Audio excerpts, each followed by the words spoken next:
اسحاق ڈار صاحب جہاں سے 5 برس سے مفرور تھے، عدالتیں انہیں ایبسکانڈر قرار دے چکی تھیں، وہ پرائم منسٹر کے پلین میں ہی گئے، پرائم منسٹر ہی کے پلین میں وہ پاکستان واپس آ چکے ہیں، آتے ہی وہ سینیٹر بھی بنے، اس کے بعد وہ فائنانس منسٹر بھی بنے۔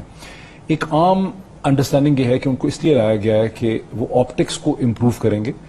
وہ بجلی کی قیمتیں کم کریں گے، انٹرنیشنل کموڈٹی پرائسز کم ہو رہی ہیں، وہ پیٹرول کی قیمت ایک انسٹالمنٹ میں کم کی ہے، دوسری میں کم کریں گے، ڈالر ان کے آتے ہی کم ہونے لگ گئی ہے اس کی ویلیو۔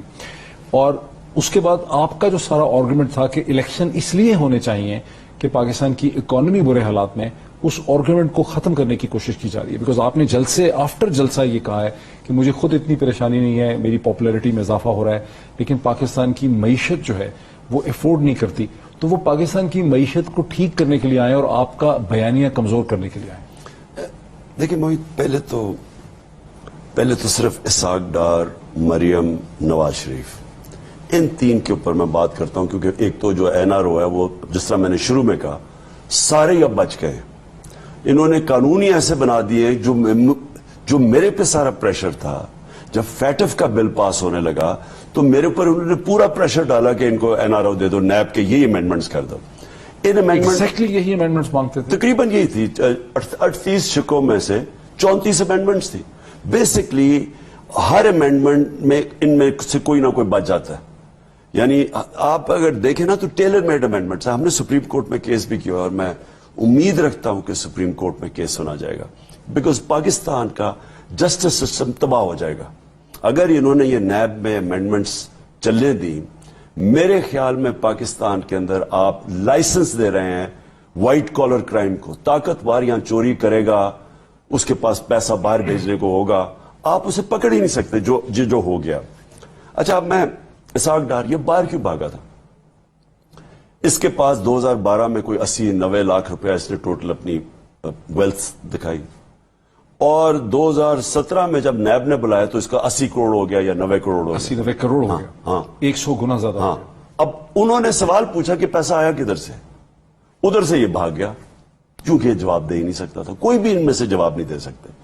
اب یہ جو ایونس فیلڈ ہے، مجھے یہ بتائیں، لندن کے جو سب سے مہنگے علاقے کے اندر آپ کی 4 اپارٹمنٹس ہیں، ساری دنیا کو پتا ہے وہاں ڈیمونسٹریشنز بھی وہاں ہوتی ہیں۔ اب یہ کون فیصلہ، یہ کون سی دنیا میں اگر اتنی بڑی لگژری اپارٹمنٹس میں آپ رہ رہے ہیں اور آپ سے سوال پوچھیں کہ جناب آپ بتائیں پیسہ آیا کدھر سے، یہ ان سے سوال پوچھا جائے۔ GIT بیٹھی عدالت کے اندر، پتہ نہیں کتنی دیر یہ کیس چلا گیا، GIT بیٹھی،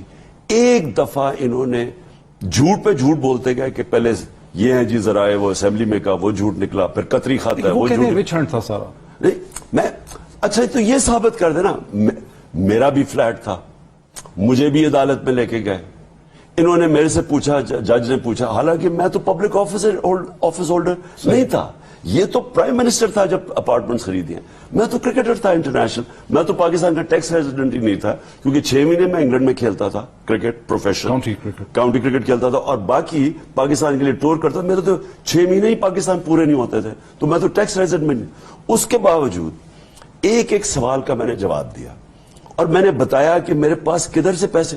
40 سال پرانا کانٹریکٹ دکھایا عدالت کو، جو وہ ورلڈ سیریز ہی ختم ہو گئی تھی، اس کا کانٹریکٹ دکھایا کہ کدھر سے پیسہ آیا مجھے، کیسے میں نے اپارٹمنٹ خریدی۔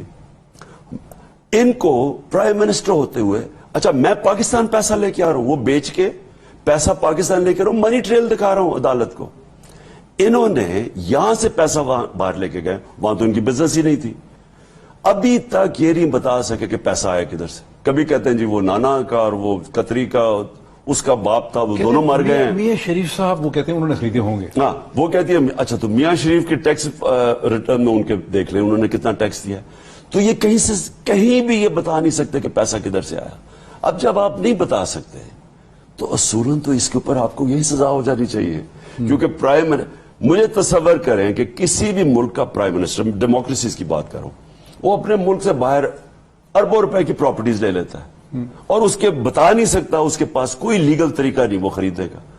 کیا اس کو آپ کہیں گے جی، عدالت کہے گی جی آپ ثابت کریں، اور کیونکہ نہیں کر سکتے، کیونکہ آپ کر ہی نہیں سکتے ثابت۔ میں اگر آف شور کمپنی کے ذریعے باہر چیزیں خرید لوں، آپ ثابت ہی نہیں کر سکتے، کوئی طریقہ ہی نہیں ہے ہمارے پاس۔ ہمارے پاس لیگل انفراسٹرکچر ہی نہیں ہے ثابت کرنے کا. تو اس کا مطلب چوری کرو, ملک سے باہر پیسہ کرو, جو بھی مرضی کرو, کوئی کچھ نہیں کہے گا. میں یہ کہہ رہا ہوں کہ دار جو واپس آ گیا وہ اتنا ڈرپوک آدمی ہے, یہ اس کو جب تک گارنٹی نہ ملی ہو یہ آ ہی نہیں سکتا تھا واپس. تو پھر گارنٹی کس نے دی؟ آپ سوچ لیں کس نے دی ہے, کون گارنٹرز ہو سکتے ہیں جس کی وجہ سے, کیونکہ وہ اتنا ڈرپوک آدمی ہے, جب تک کوئی بڑی طاقتور گارنٹی نہیں ملی وہ آ ہی نہیں سکتا.